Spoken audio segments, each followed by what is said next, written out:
ആറാമത്തെ എപ്പിസോഡിന്റെ തുടക്കം. കെവിനും ഫ്രണ്ടും കൂടി അവരുടെ ട്രിപ്പിന് വേണ്ട വണ്ടി തപ്പി ഇറങ്ങിയിരിക്കുകയാണ്. വലിയൊരു ലക്ഷറി വണ്ടി അവർ കാണും.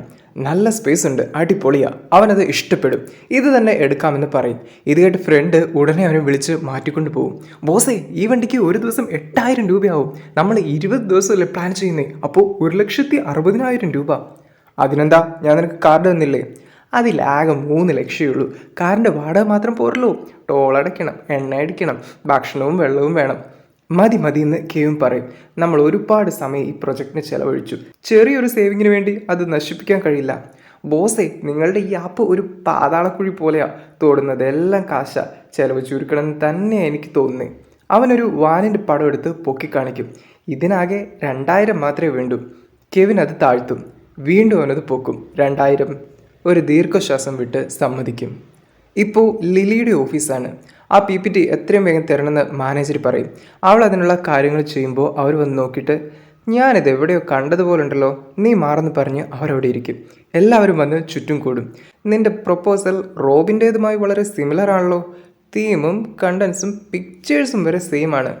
ഇത്ര സിമിലാരിറ്റി അങ്ങ് വെറുതെ വരില്ലല്ലോ. ലിസ, നിങ്ങൾ എന്താ പറയുന്നേ? ഇതിൻ്റെ കാരണം എന്താണെന്ന് എനിക്കറിയണ്ടേ. റോബിനാണേ, ഈ ലിലി എപ്പോഴും എൻ്റെ പ്ലാൻ കോപ്പി അടിക്കും, ഞാൻ എന്നിട്ട് ഓവർ ടൈം വർക്ക് ചെയ്യേണ്ടി വരും. നീ എന്താടാ പറയുന്നേ? മാനേജർ അപ്പോൾ, റോബിൻ, നീ തന്നെ നേരത്തെ അറിയിക്കേണ്ടെന്ന് പറഞ്ഞ് ഡ്രാമ ഇറക്കും. ഇപ്പോൾ ഷിയാനെയാണ് കാണിക്കുന്നത്.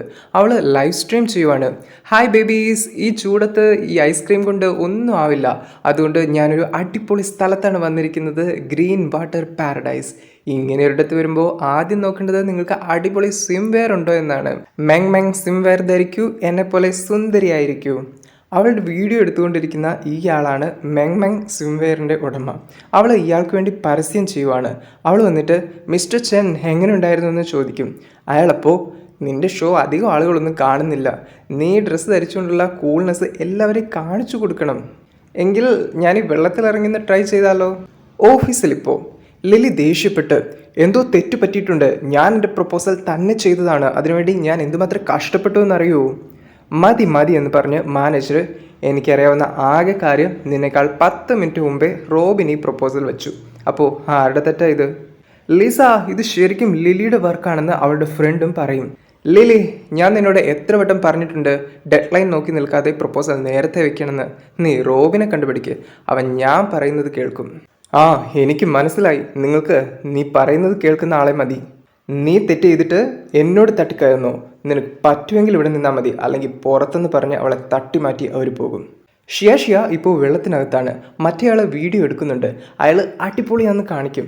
ഹായ് ബേബീസ്, മെങ് മെങ് സ്വിം വെയർ ധരിക്കൂ, എൻ്റെ കൂടെ സ്വിം ചെയ്യൂ. അവൾ കരയിലേക്ക് വന്ന്, മിസ്റ്റർ ചെൻ, എൻ്റെ കാല് കഴിക്കുന്നു, ഇനി എനിക്ക് വയ്യ. അയാളാണേൽ, ഇപ്പോൾ കുറച്ച് പേരുകൂടി നിൻ്റെ ഷോ കാണുന്നുണ്ട്, പക്ഷേ എൻ്റെ ഡ്രസ്സ് വാങ്ങാനുള്ള അത്രയും ആളായില്ല. ഇതും പോരെ, ഇനിയും ആളുകളുടെ ശ്രദ്ധ പിടിക്കണമെങ്കിൽ എന്തെങ്കിലും സ്പെഷ്യലായിട്ട് ചെയ്യണം. അത് ശരിയാന്ന് പറഞ്ഞ് നോക്കുമ്പോൾ അയാളൊരു കാഴ്ച കാണും. എനിക്കൊരു ഐഡിയ കിട്ടി. എന്താ ഐഡിയ? നിനക്ക് ഹൈറ്റ് പേടിയുണ്ടോ? ഹൈറ്റോ? ഒരാൾ അങ്ങ് പൊക്കത്തിൽ നിന്ന് താഴേക്ക് ചാടുന്ന കാഴ്ച കാണും. ഇല്ലില്ലില്ല, എനിക്കിത് ചെയ്യാൻ കഴിയില്ല. നീ ചാടിയാ ഞാൻ 30,000 കൂടി തരാം. 60,000 എന്ന് അവൾ പറയും. അത് വളരെ കൂടുതലല്ലേ, 50,000. അവൾ പേടിച്ചിട്ടാണെങ്കിലും കാശ് കിട്ടുമെന്നോർത്ത് സമ്മതിക്കും. ഇപ്പോൾ ലിലി സാധനമെല്ലാം പെറുക്കി കെട്ടി ഓഫീസിൽ നിന്ന് പോവാണ്. പുറത്ത് കാത്തു നിൽക്കുന്ന ടിയാൻ, സുന്ദരിപ്പെണ്ണെ, നീ എവിടെ പോവാ, നിന്നെ പുറത്താക്കിയോന്ന് ചോദിക്കും. വെറുതെ എന്നെ ശല്യപ്പെടുത്താതെ പോയിക്കോന്ന് പറഞ്ഞ് അവൾ ദേഷ്യപ്പെടും. എൻ്റെ മൂഡേ ശരിയല്ല, എനിക്കിപ്പോൾ ജോലിയില്ല, പണമില്ല, പേരൻസ് ഇല്ല, എന്നെ കളിയാക്കുമ്പോൾ സഹായിക്കാൻ ഒരു ഫ്രണ്ട് പോലും ഇല്ല. നിൻ്റെ സൂപ്പർവൈസർക്ക് പണി കൊടുക്കണമെങ്കിൽ ഞാൻ നിന്നെ സഹായിക്കാമെന്ന് ടിയാൻ പറയും. അവളുടെ വീക്ക് പോയിന്റ് എന്താണെന്ന് പറ. നീ ഒരിക്കൽ അവളൊരു മോതിരം ഇട്ട് ഷോ ഓഫ് കാണിച്ചെന്ന് പറഞ്ഞിരുന്നില്ലേ? ആ, അവളുടെ ഒരു ഡയമണ്ട് റിങ്ങും ഞങ്ങളൊന്നും കാണാത്ത ഫോറിൻ ഹസ്ബൻഡും. എനിക്കൊരു ഐഡിയ കിട്ടി, നീ ഓഫീസിലേക്ക് തിരിച്ചു പോ, ഞാൻ കുറച്ച് കഴിയുമ്പോൾ വരാം. ഷിയ ഇപ്പോൾ പേടിച്ച് മുകളിലേക്ക് വന്നിരിക്കുകയാണ്. 50,000 എന്ന് പറഞ്ഞ് അവൾ നടക്കും. അവൾ ഫോൺ എടുത്ത്, ഹായ് ബേബീസ്, ഇപ്പോൾ ഷിയ ഈ ബിൽഡിങ്ങിൻ്റെ മുകളിൽ നിന്ന് താഴേക്ക് ചാടാൻ പോവാണ്, അല്ല വെള്ളത്തിലേക്ക് ചാടുവാണ്, എനിക്ക് കുറച്ച് ഗിഫ്റ്റ്സും ലൈക്കും തരൂ. അവൾ ധൈര്യം സംഭരിച്ച്, ദൈവമേ കാത്തോളണേന്ന് പറഞ്ഞ് ഫോൺ വേറൊരാളെ ഏൽപ്പിക്കും. ഓൾ ഈസ് വെൽ എന്ന് തന്നെ പറയുന്നുണ്ട്. ഞാൻ ചാടാൻ പോവാണെന്ന് പറഞ്ഞ് അവൾ താഴേക്ക് നോക്കും. എൻ്റെ അമ്മേ, എന്തൊരു ഉയരവാ. പേടിച്ച് അവൾ നിലത്തിരിക്കും. കെവിൻ്റെ ഫ്രണ്ട് ഇത് ലൈവ് കാണുന്നുണ്ട്. കെവിൻ ഓരോന്ന് പറഞ്ഞിട്ടും അവനതൊന്നും ശ്രദ്ധിക്കില്ല. കമൻസിൽ ഓരോരുത്തർ ചാട് ചാട് എന്ന് പറയുന്നുണ്ട്. അവൻ അടുത്തേക്ക് വന്ന് നീ എന്ത് ചെയ്യുവാന്ന് ചോദിക്കും. മിണ്ടാതിരിക്കുക അവളിപ്പം ചാടും. അവളൊരു ദീർഘശ്വാസം എടുത്ത് രണ്ടും കൽപ്പിച്ച് എഴുന്നേറ്റ് നിൽക്കും. എന്നിട്ട് വിറച്ച് വിറച്ച് അറ്റത്തേക്ക് പോകും. താഴെ നിന്നും ആളുകൾ നോക്കുന്നുണ്ട്. കണ്ണും പൂട്ടി ഒരൊറ്റ ചാട്ടം. വാവ്, അവൾ ശരിക്കും അടിപൊളിയാ. എനിക്ക് അവളെ അറിയാമെന്ന് കെവിൻ പറയും. ബോസേ, നിങ്ങൾക്ക് ഇവളെ അറിയാവോ? എനിക്കിവളെ ഭയങ്കര ഇഷ്ടമാണ്, എന്നെ ഒന്ന് പരിചയപ്പെടുത്തുമോ? ആ, നമുക്കിവളെ ജോലിക്കെടുക്കാം, നമ്മുടെ പരിപാടിയുടെ ആങ്കറായിട്ട് വാന്ന് പറഞ്ഞ് അവൻ പോകും. ഇപ്പോൾ ഓഫീസിൽ കറുത്ത കോട്ടും കൂളിംഗ് ഗ്ലാസും വെച്ച് കുറേ ആളുകൾ കയറി വരും. ലിലി അന്തം വിട്ട് നോക്കുന്നുണ്ട്. ഒരാൾ വയലിനും വായിച്ചുകൊണ്ടാണ് വരുന്നത്. പുറകെ ഒരു കെട്ട് ചുവന്ന റോസാപ്പൂക്കളും പിടിച്ചുകൊണ്ട് നമ്മുടെ ടിയാനും വരും.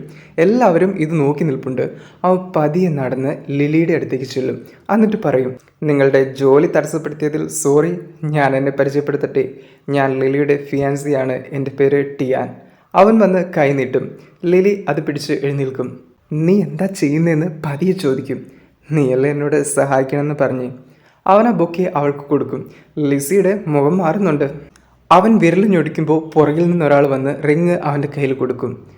ലിലി, 4 വർഷം മുമ്പത്തെ ശരത്കാലം ഞാൻ ഇപ്പോഴും ഓർക്കുന്നു. അന്ന് നീ എന്നോട് അവസാനമായി പറഞ്ഞത് എനിക്ക് വേണ്ടി കാത്തിരിക്കുമെന്നാണ്. നിനക്കറിയുമോ, കഴിഞ്ഞ 4 വർഷവും അമേരിക്കയിൽ നിന്നെ മിസ് ചെയ്തുകൊണ്ടാണ് ഞാൻ ഓരോ നിമിഷവും ജീവിച്ചത്. ഇപ്പോൾ ഞാൻ തിരിച്ചെത്തിയിരിക്കുന്നു. എനിക്ക് ഒരേ ഒരു സ്വപ്നമേ ഉള്ളൂ, നിന്നെ കൊണ്ടുപോവുക. അവൻ മുട്ടുകുത്തി വിൽ യു മാരി മീ എന്ന് ചോദിക്കും. ചുറ്റും നിൽക്കുന്നവരെല്ലാം മാരി ഹിം എന്ന് വിളിച്ചു പറയുന്നുണ്ട്. എന്തിനേറെ ലിസിയുടെ റോബിൻ വരെ. അവൾ സന്തോഷത്തോടെ ഐ വിൽ മാരി ഹിം എന്ന് പറയും. അവനറിങ്ങ് അവളുടെ കയ്യിൽ ഇട്ട് കൊടുക്കും. അവർ ഹഗ് ചെയ്യും. പുറകിൽ നിന്ന് പൂക്കൾ അവരുടെ ദേഹത്തേക്ക് ഇടുന്നുണ്ട്.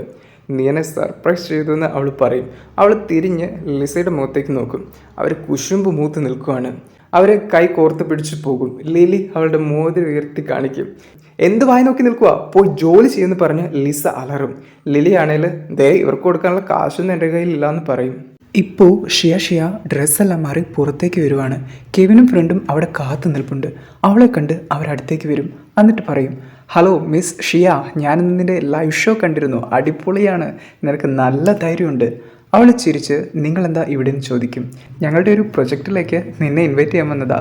ലവ് ജേണി, ലവേഴ്സ് തമ്മിൽ ശരിക്കും പ്രണയമുണ്ടോ എന്ന് കണ്ടെത്താനുള്ള ഒരു ലവ് ടൂർ. അവളാണെങ്കിൽ സോറി, ഞാൻ എൻ്റെ വർക്കുമായിട്ട് ബിസിയാണ്, എനിക്ക് ബോയ് ഫ്രണ്ട് ഒന്നും ഇല്ല എന്ന് പറയും. ഞാൻ അതല്ല ഉദ്ദേശിച്ചേ, ഷാങ്ഹായിൽ നിന്ന് ഷാങ്ഗ്രില വരെയുള്ള ജേണി ലൈവ് ബ്രോഡ്കാസ്റ്റ് ചെയ്യാൻ ഒരു ആങ്കർ വേണം. അതാണ് നിൻ്റെ ജോലി. ലൈവോ? ഞാൻ ചെയ്യാം, പക്ഷേ കാശ് കൊടുത്ത് പേടിക്കണ്ട, അതിനുള്ള ഫണ്ടൊക്കെ ഉണ്ട്. ഇപ്പോൾ ടിയാൻ കൂടെ വന്ന ഫ്രണ്ട്സിനെല്ലാം ഓരോ കവർ കൊടുത്തു വിടും. സത്യം പറ, നീ എന്തിനാ എന്നെ സഹായിച്ചതെന്ന് ലിലി ചോദിക്കും.